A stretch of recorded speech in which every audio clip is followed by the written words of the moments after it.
Long term की अगर बात करेंगे तो हमारा जो सपोर्ट है वो जो पहले भी बताया हुआ है मैंने, वो सपोर्ट है 15,700 के करीबन। अगर 15,700 का लेवल अगर ब्रेक होता है तो यहाँ पे नई डाउनसाइड स्टार्ट हो जाएगा और वो डाउनसाइड एग्रेसिवली आएगा ऐसा लग रहा है।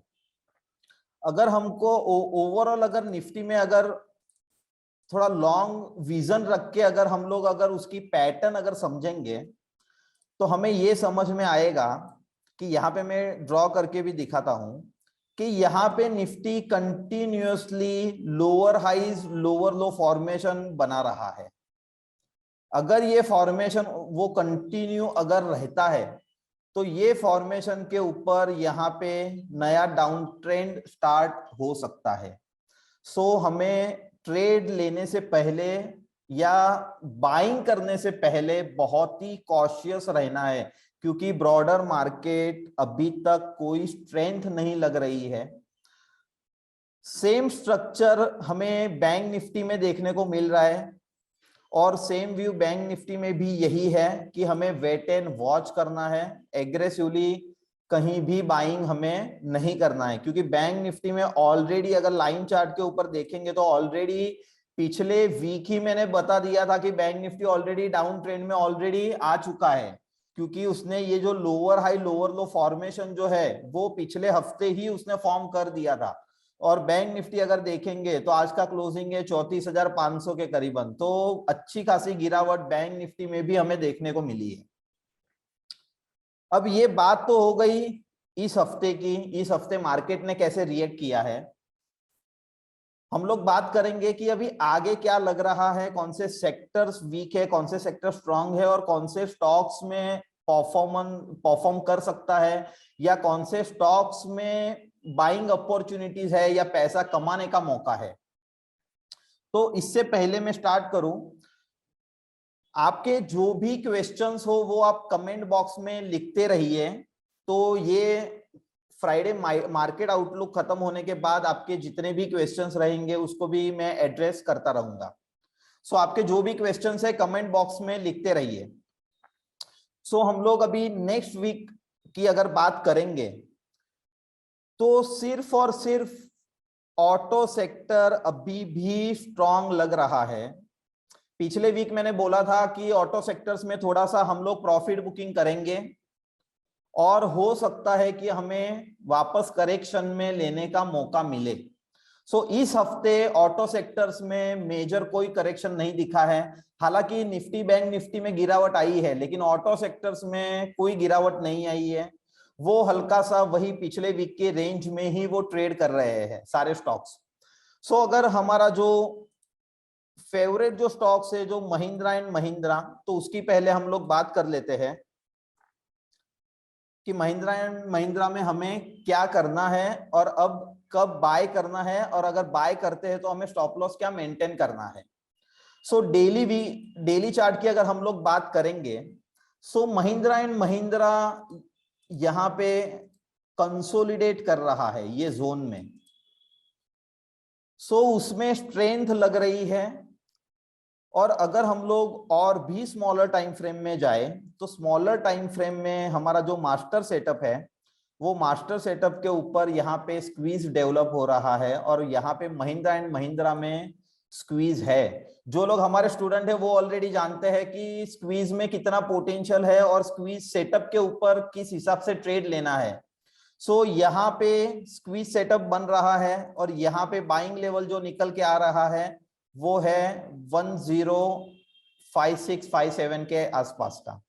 अगर ये लेवल अगर ब्रेक होता है नेक्स्ट वीक तो महिंद्रा एंड महिंद्रा में हम शॉर्ट टर्म के लिए भी बाय कर सकते हैं, एक दिन दो दिन के लिए भी बाय सकते हैं, वहां पे भी 3-4-5% का मूवमेंट आने की प्रोबेबिलिटी ज्यादा है। सो महिंद्रा एंड महिंद्रा में एक ध्यान रखना है, लेकिन कब लेना है, 1057 के ऊपर। अगर मंडे को मार्केट अगर गिरता है नीचे आ जाता है तो साथ साथ में हो सकता है कि सारे स्टॉक्स नीचे आ जाए, लेकिन अगर ब्रेकआउट हमें मिलता है तो हम लोग बाय करेंगे। सेकंड जो हमारा स्टॉक्स था जो टीवीएस मोटर, वो ऑलरेडी ऊपर के रेट में ही क्लोजिंग क्लोज हुआ है, तो उसमें जहां भी डीप मिलता है वहां पे हमें लेना है। अगर डेली टाइम फ्रेम की अगर बात करेंगे तो डेली टाइम फ्रेम में भी हायर लेवल के ऊपर क्लोज है, तो जैसे ही हमें डीप मिलता है वहां पे अपॉर्चुनिटी क्रिएट होगी। दूसरा एक ऑटो सेक्टर्स में मैं एक स्टॉक ऐड करना चाहूंगा, वो है मारुति का, क्योंकि मारुति का स्ट्रक्चर इंप्रूव हो रहा है। सो यहाँ पे मारुति का चार्ट है। सो मारुति का चार्ट यहाँ पे स्ट्रक्चर काफी पॉजिटिव लग रहा है। प्राइस जो है डेली की 20 पीरियड मूविंग एवरेज को होल्ड कर रहा है। मारुति का स्टॉक्स भी यहाँ पे जो हर्डल है यहाँ पे 8070 का, अगर वो वहां पे अगर ब्रेकआउट मिलता है तो मारुति का स्टॉक्स भी यहाँ पे आउट परफॉर्म कर सकता है, क्योंकि ऑलरेडी सारे सेक्टर्स में मेरे को ऐसा लग रहा है कि सिर्फ और सिर्फ अभी के लिए ऑटो सेक्टर ही स्ट्रांग खड़ा है। तो अगर ऑटो सेक्टर स्ट्रांग खड़ा है तो मारुति का स्टॉक्स जो है वो अगर ब्रेकआउट यहाँ पे मिलता है तो यहाँ पे एक अच्छी बाइंग अपॉर्चुनिटी हमें देखने को मिलेगी। वो छोड़ के पिछले हफ्ते मैंने बोला था HL, सो HL इस हफ्ते ज्यादा कुछ हुआ नहीं है उसमें। आज का जो क्लोजिंग है वो है 1890 के करीबन, तो ज्यादा कोई मूवमेंट नहीं आई है, लेकिन HL का स्टॉक्स भी हमें अच्छा लग रहा है। सो HL का अगर स्मॉलर टाइम फ्रेम में अगर किसी को ट्रेड लेना है तो स्मॉलर टाइम फ्रेम के लिए मेरा सजेशन ये रहेगा कि 1820 रुपए का स्टॉप लॉस के साथ आप HL में आप लोग ट्रेड कर सकते हो। सेकेंड जो स्टॉक्स जो था M&M फाइनेंस, उसमें भी इस हफ्ते ज्यादा कुछ मूवमेंट नहीं आई है, लेकिन फिर भी हम लोग देख लेते हैं कि कब बाय करना है या पिछले हफ्ते भी मैंने बोला था कि 190 का लेवल अगर क्रॉस करता है तो उसके बाद में हमें बाय करना है, लेकिन इस हफ्ते 190 का लेवल क्रॉस नहीं हुआ है। महिंद्रा एंड महिंद्रा फाइनेंस में ध्यान रखना है, जैसे ही 190 का लेवल अगर क्रॉस होता है उसके बाद में ही हमें बाइंग करना है, उसके पहले हमें बाय नहीं करना है, चाहे वो 184 हो या मंडे को 180 पे भी मिले। हम लोग ट्रेड तभी करते हैं जब हमें ब्रेकआउट मिलता है, जब तक ब्रेकआउट नहीं मिलेगा तब तक हम लोग ट्रेड नहीं करेंगे। तो महिंद्रा एंड महिंद्रा फाइनेंस में हमें ध्यान रखना है, बाय करना है लेकिन 190 के ऊपर।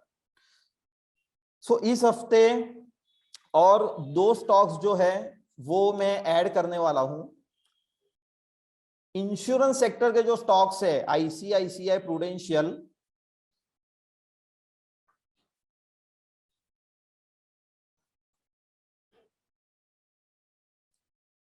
ICICI प्रूडेंशियल का चार्ट जो है वो स्ट्रांग लग रहा है, उसका स्ट्रक्चर जो है वो स्ट्रांग लग रहा है।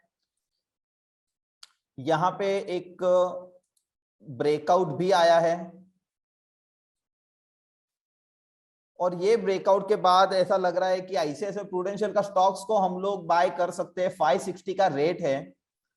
अगर स्मॉलर टाइम फ्रेम में अगर हम लोग देखेंगे तो अगर 570 का लेवल अगर ब्रेक होता है तो उसके बाद में हमको यहाँ पे बाय करना है 570 का लेवल, और आज का क्लोजिंग क्या है 556। 570 के ऊपर ICICI प्रूडेंशियल में बाइंग करना है। और एक स्टॉक्स है SBI लाइफ। SBI लाइफ का स्टॉक्स को अगर हम लोग देखेंगे तो उसका भी स्ट्रक्चर सिमिलर है, कोई दिक्कत नहीं है उसमें, और उसमें भी हमको बाय करना है 1180 के ऊपर। 1180 के ऊपर अगर स्टॉक्स जाता है तो वहां पे हमें बाय करना है। और यहाँ पे टारगेट मुझे ऐसा लग रहा है कि SBI लाइफ में अगर ये ब्रेकआउट अगर आएगा तो यहां से 100 रुपए ऊपर का हमारा टारगेट रहेगा, 1270 1280 का टारगेट रहेगा SBI लाइफ में। वो छोड़ के मैंने PSU बैंक का जिक्र भी पिछले हफ्ते किया था। निफ्टी PSU को हम लोग एक बार इंडेक्स को एक बार देख लेते हैं और फिर आज डिटेल में स्टॉक्स की भी स्टडी करेंगे। PSU बैंक का जो इंडेक्स है वो बिल्कुल स्टेबल लग रहा है, यहाँ पे कोई दिक्कत नहीं लग रही है। उसका जो सपोर्ट जो है वो भी 2400 के करीबन है, जो सपोर्ट इंटैक्ट है। 2560 का इंडेक्स की जो वैल्यू है 2560 की है, 2400 का सपोर्ट है। अभी उसमें अगर हम लोगों को अगर स्टॉक्स में अगर बाय करना है तो स्टॉक्स में बैंक ऑफ बड़ौदा ये मुझे अच्छा लग रहा है, क्योंकि बैंक ऑफ बड़ौदा पिछले हफ्ते मार्केट इतना डाउन आने के बावजूद भी ये स्टॉक्स में कहीं भी डाउनफॉल नहीं आ रहा है, आज भी स्ट्रांगली खड़ा है। हालांकि आरएसआई हमें सपोर्ट नहीं कर रहा है लेकिन स्ट्रक्चर पॉजिटिव हो रहा है, और यहाँ पे आरएसआई का डाइवर्जेंस भी हमें मिला है। यहाँ पे प्राइस ने नया लो किया है और आरएसआई ने हायर हाइज किया है, हायर लोस किया है, सॉरी। सो यहाँ पे आरएसआई का डाइवर्जेंस है, मंदी में भी स्टॉक स्ट्रांगली खड़ा है, डेली प्राइस जो है वो 20 पीरियड मूविंग एवरेज को होल्ड कर रहा है। तो सिर्फ एक ही है कि ब्रॉडर मार्केट जैसे ही सपोर्ट करेगा बैंक ऑफ बड़ौदा का स्टॉक्स हमें स्ट्रांग लग रहा है। सो यहाँ पे एक ध्यान रख सकते हैं, और उसका जो स्टॉप लॉस जो रहेगा वो रहेगा 99.50, सो 99 अप्रोक्स। सो 105 का रेट है और 99 का स्टॉप लॉस है, यहाँ पे पोटेंशियल लग रहा है। उसके साथ साथ में कैनरा बैंक में भी सिमिलर चार्ट है, सो कैनरा बैंक भी मैं ओपन कर लेता हूं। सो कैनरा बैंक भी 20 पीरियड मूविंग एवरेज को होल्ड कर रहा है। यहाँ पे जो लॉन्ग टर्म सपोर्ट था वो पिछली मंदी में ऑलरेडी ये लॉन्ग टर्म सपोर्ट उसने लेकर के यहाँ पे बाउंस देने की कोशिश की है। आरएसआई डाइवर्जेंस भी हमें देखने को मिला है, वापस से प्राइस जो है वो वापस से थोड़ा रिट्रेस होके लेकिन 20 पीरियड मूविंग एवरेज को वो होल्ड कर रहा है। तो यहाँ पे कैनरा बैंक में भी एक अपॉर्चुनिटी निकल के आ सकती है। सिर्फ एक ही है कि ओवरऑल ब्रॉडर मार्केट जो है वो साइडवेज है या साइडवेज टू नेगेटिव है, पॉजिटिव नहीं लग रहा है अभी तक। और स्टॉक्स में सारे स्टॉक्स हो गए हैं, तो आप लोगों को पता है कि ऑटो सेक्टर में अगर सेक्टर की बात करेंगे तो ऑटो सेक्टर्स में हमें ध्यान रखना है।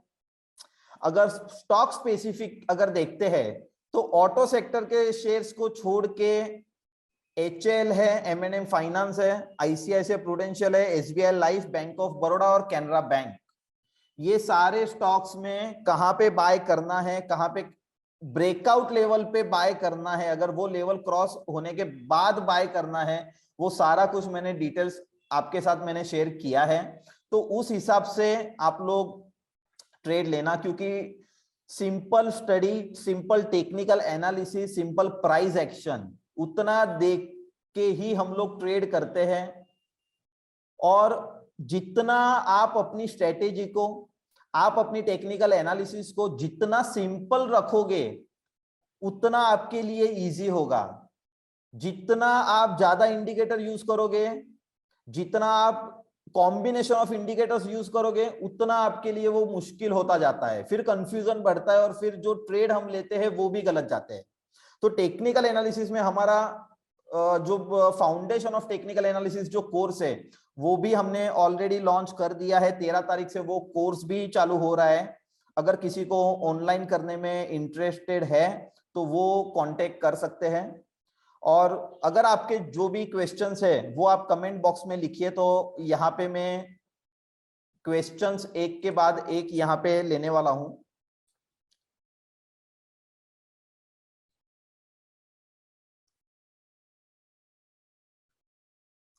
यहाँ पे क्वेश्चंस निकल के आया है विप्रो। ओके, विप्रो का चार्ट हम लोग देख लेते हैं, क्योंकि विप्रो का चार्ट तो देख लेंगे लेकिन पिछले 1.5 महीने से हम लोग आईटी सेक्टर्स में बहुत ही बेरिश थे, क्योंकि पूरे सेक्टर्स में सबसे वीक जो हमें लग रहा था वो आईटी सेक्टर लग रहा था। और पिछले आप देखेंगे कि पिछले 2-3 महीने में ये विप्रो का शेयर है किस हिसाब से उसने पिटाई, वो शेयर्स की पिटाई हुई है, किस हिसाब से पिटाई हुई है। मतलब उसका जो लेवल था वो क्या लेवल था, 720 का 460 का लेवल है आज। ठीक है, कोई दिक्कत नहीं है। विप्रो का स्टॉक्स को हम लोग एनालाइज करते हैं। वीकली चार्ट जो है वो काफी बेरिश है, आरएसआई जो है वो बिलो 40 है, तो वीकली चार्ट मतलब लॉन्गर व्यू उसका बेरिश है।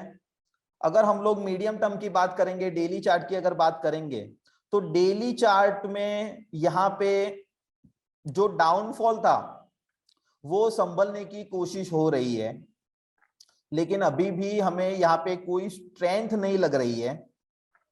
यहाँ पे वापस से हो सकता है कि अगर साइडवेज टू नेगेटिव अगर मार्केट रहा तो हो सकता है कि विप्रो का जो स्टॉक है वो वापस से यहाँ पे नया लो बनाने की कोशिश करेगा। 444 का जो लो है वो वापस से वो भी ब्रेक करने की वो कोशिश करेगा। सो विप्रो में कहीं भी दम नहीं लग रहा है, अवॉइड करिए। क्योंकि टेक्निकल एनालिसिस में अगर ये जो मैं यहाँ पे व्यू जो शेयर कर रहा हूं वो मेरा व्यू है, अगर उसके ऊपर अगर आपको ट्रेड लेना है, ट्रेड करना है, तो या तो आपको टेक्निकल एनालिसिस सीखना पड़ेगा, या तो फिर अगर आपके जो भी फाइनेंशियल एडवाइजर्स रहेंगे उनके पास से आपको एडवाइस लेके फिर आप ट्रेड करिए। नहीं तो हो सकता है कि यहाँ पे आपको नॉलेज प्रॉपर नहीं है और फिर आप अगर ट्रेड करने जाएंगे तो बड़ा लॉस हो सकता है। सोच समझ के ट्रेड करिए। यहाँ पे मैं सिर्फ अपना व्यू बता रहा हूं और पिछले जो 2 महीने से जिस हिसाब से हम लोग व्यू यहाँ पे मैं शेयर कर रहा हूं बिल्कुल वो हिसाब से मार्केट भी रिएक्ट कर रहा है। सो विप्रो के बाद अनदर क्वेश्चन है एचडीएफसी बैंक। सो एचडीएफसी बैंक का अगर स्टॉक्स की हम लोग अगर बात करेंगे तो वो भी देख लेते हैं। सो एचडीएफसी बैंक का जो है वो न्यूट्रल चार्ट है, मतलब बेरिश भी नहीं है और बुलिश भी नहीं है। यहाँ पे शॉर्ट टर्म के लिए जो 1350 के ऊपर जो शॉर्ट टर्म के लिए जो ट्रेड लेना था वो ऑलरेडी ट्रेड खत्म हो चुका है। जो मैंने बताया था कि 1350 के ऊपर शॉर्ट टर्म मूवमेंट आएगा। सो वो 1350 के ऊपर 1415-20 का लेवल उसने टच किया, लेकिन अब वापस से वो न्यूट्रल जोन में है। सो यहाँ पे एचडीएफसी बैंक में स्ट्रेंथ नहीं लग रही है, लेकिन हो सकता है एक कंसोलिडेशन देखने को हमें मिले। सो नेक्स्ट क्वेश्चन जो है निफ्टी व्यू पार्श्व भाई ने बताया है, लेकिन निफ्टी का व्यू जो है वो ऑलरेडी मैंने शेयर कर दिया है। सो आरबीएल बैंक, आरबीएल बैंक देख लेते हैं।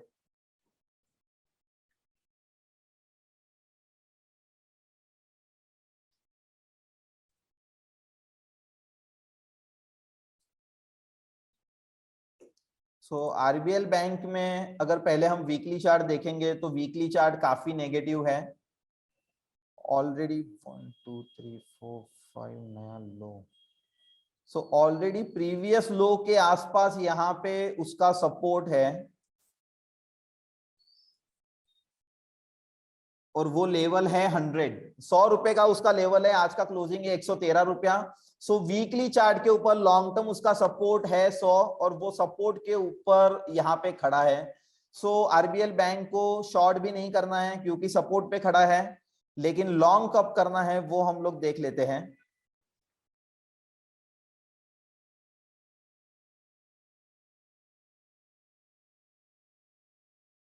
125, अगर ये 125 का लेवल यहाँ पे जो सपोर्ट था वही उसका रेजिस्टेंस बनेगा। 125 का लेवल जैसे ही वो क्रॉस होगा उसके बाद में हम लोग बाय कर सकते हैं, लेकिन तब तक हम ये मान के चल सकते हैं कि यहाँ पे या तो कंसोलिडेशन होगा। अगर वो सपोर्ट ब्रेक करेगा 100 रुपीज का जो कि लॉन्ग टर्म सपोर्ट है तो उसके बाद में और भी नीचे के लेवल शायद आपको देखने को मिले। जब तक 125 का लेवल अगर क्रॉस नहीं होता है तब तक वेट करिए।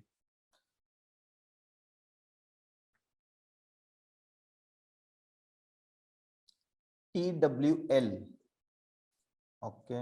निश्चित भाई का क्वेश्चन है टीटा का वेगन, ओके। सो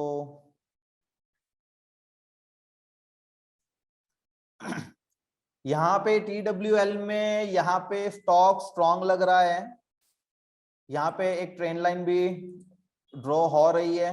अगर ये ट्रेंड लाइन का अगर ब्रेकआउट आता है तो सिंपल है 115 116 का ब्रेकआउट का लेवल है। अगर वो ब्रेक करता है तो आप बाय कर सकते हो। हालांकि इस लेवल पे भी यहाँ पे स्टॉक जो है वो स्ट्रॉन्ग है, लेकिन ब्रेकआउट जो है वो ज्यादा दूर नहीं है, 3-4 रुपया ही बाकी है। तो वेट करिए ब्रेकआउट का, ब्रेकआउट के ऊपर बाय करिए।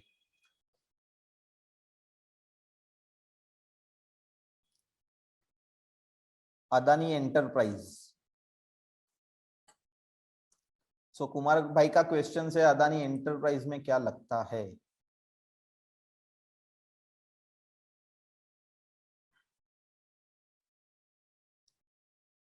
अदानी एंटरप्राइज का चार्ट बहुत ही इंटरेस्टिंग है। यहाँ पे अदानी एंटरप्राइज में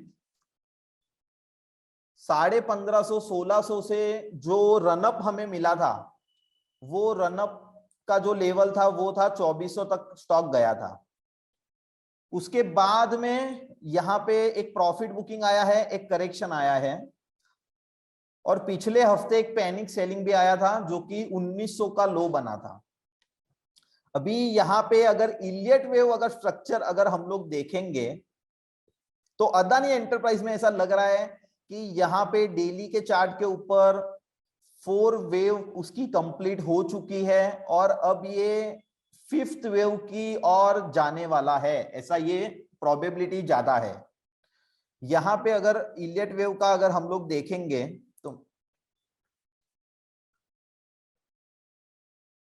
तो यहाँ पे 1 2, यहाँ पे 3rd वेव के बाद 4th वेव का जो करेक्शन था वो भी कंप्लीट हो चुका है, और 5th वेव यहाँ पे 5th वेव में एंटर होने की प्रोबेबिलिटी ज्यादा लग रही है। 4th वेव में जो एबीसी है, करेक्शन की पैटर्न है, इलियट वेव अगर देखेंगे तो वो करेक्शन की भी पैटर्न है एबीसी, तो यहाँ पे एबीसी भी कंप्लीट हो चुका है। तो हो सकता है कि ये 3rd और 5th यहाँ पे स्टार्ट हो। अगर ये अदानी एंटरप्राइज में अगर ये वेव काउंट अगर काम करता है तो ये इसका टारगेट बहुत ही बड़ा होगा, और हो सकता है अदानी एंटरप्राइज 2700 2800 का लेवल भी टच करेगा। अदानी एंटरप्राइज में आप लोग ध्यान रख सकते हो, और उसका जो अल्टीमेट जो स्टॉप लॉस जो रहेगा वो 1900 रुपए का as per system stop loss रहेगा। लेकिन मेरा रिकमेंडेशन ये रहेगा कि 2000 के नीचे जैसे ही अगर क्लोज आता है तो आप लोग एग्जिट कर सकते हो। अदानी एंटरप्राइज का चार्ट बहुत ही इंटरेस्टिंग लग रहा है।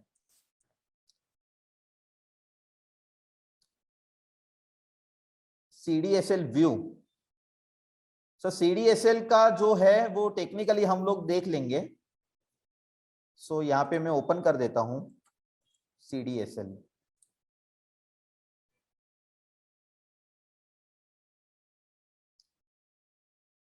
अगर डेली चार्ट अगर देखेंगे तो यहाँ पे कुछ भी दम नहीं लग रहा है सीडीएसएल में, वेट एंड वॉच करना है। पिछले हफ्ते जो मूवमेंट आया था वहां पे वॉल्यूम भी हमें सपोर्ट कर रहा था, लेकिन उसका फॉलो अप मूवमेंट हमें देखने को नहीं मिला है। तो वेट एंड वॉच करिए सीडीएसएल में, अभी कुछ भी मत करिए।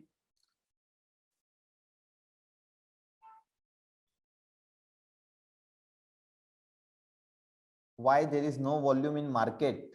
तो विशाल भाई, इसका कोई जवाब नहीं है मेरे पास कि मार्केट में क्यों वॉल्यूम नहीं है, क्योंकि ये सारी चीजें फंडामेंटल्स में आती है कि मार्केट में वॉल्यूम ज्यादा है कम है, या फिर क्या रीजन हो सकता है। आरबीआई पॉलिसीज है, नेक्स्ट वीक फेड की भी पॉलिसीज आने वाली है, तो शायद ऐसा हो सकता है कि मार्केट वेट कर रहा हो।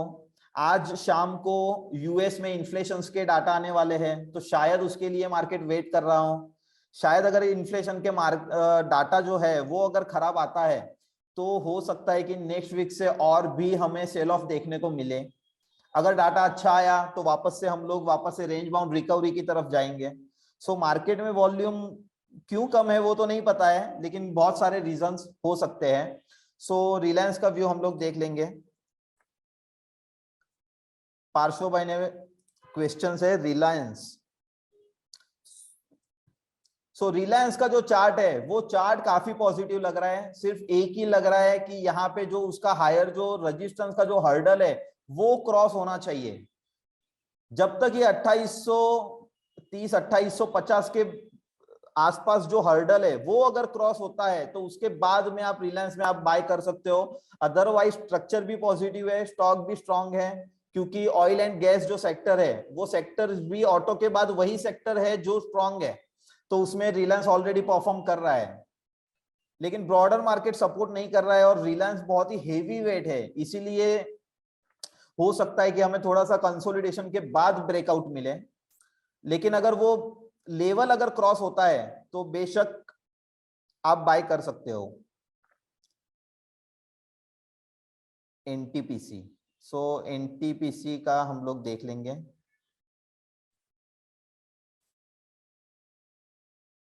एनटीपीसी का स्टॉक भी एक्चुअली स्ट्रांग ही लग रहा है मेरे को, क्योंकि 20 पीरियड मूविंग एवरेज को भी होल्ड कर रहा है।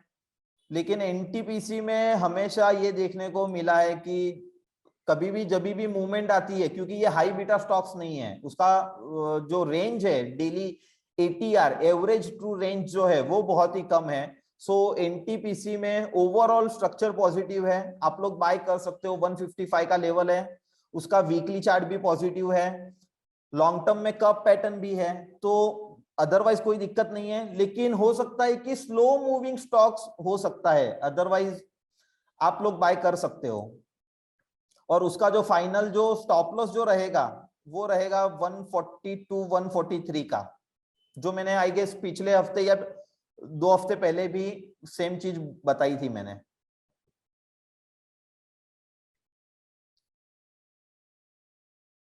सो आई गेस क्वेश्चन सारे हो गए। इन्फोसिस में, इन्फोसिस का हम लोग देख लेते हैं।